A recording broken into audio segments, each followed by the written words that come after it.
व्याकरण।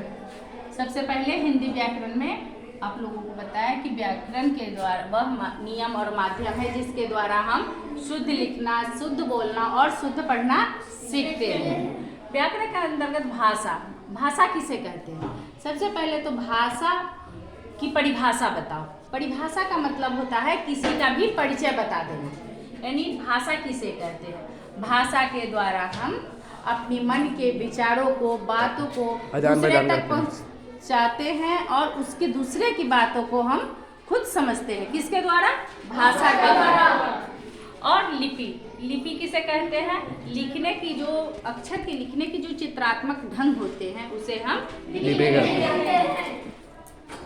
व्याकरण के 3 प्रकार प्रमुख भाग हैं। व्याकरण को हमने 3 भागों में मुख्य रूप से बांटा है। पहला है वर्ण विभाग, दूसरा है शब्द विभाग, तीसरा है वाक्य विभाग।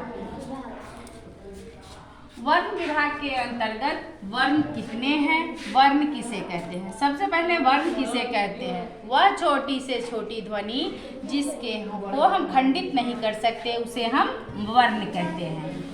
टोटल वर्ण 44 है। वर्ण को 2 भागों में बांटे हैं।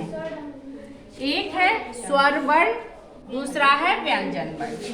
साधारण भाषा में स्वर पर इजीली तौर पर जानने के लिए स्वर को हमने अ से लेके अ तक लिए हैं, जबकि अ से लेके अंग और अह तक लिया जाता है। अंग और अह को हटा दिए हैं तो स्वर जो है अ से लेके अ तक है।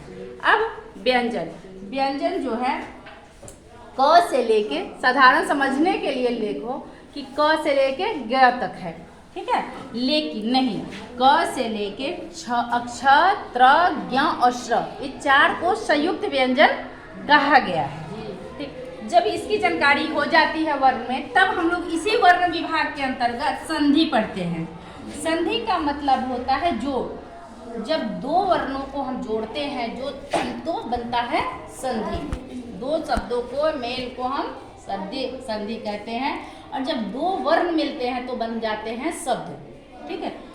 संधि को 3 भागों में बांटा गया है: स्वर संधि, व्यंजन संधि और विसर्ग संधि।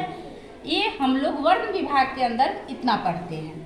सवाल ये आता है कि फिर हम लोग आगे क्या पढ़ते हैं? तो शब्द विभाग के अनुसार हम लोग तत्सम शब्द क्या है, तद्भव शब्द क्या है, देशज शब्द क्या है, विदेशज शब्द क्या है, उसके बाद विकारी शब्द क्या है, अविकारी शब्द क्या है, अनेकार्थी, एकार्थी शब्द, रूढ़ शब्द, यौगिक शब्द, योग रूढ़ शब्द, ये क्या है, इसकी जानकारी हम लोग शब्द विभाग के अंतर्गत करते हैं।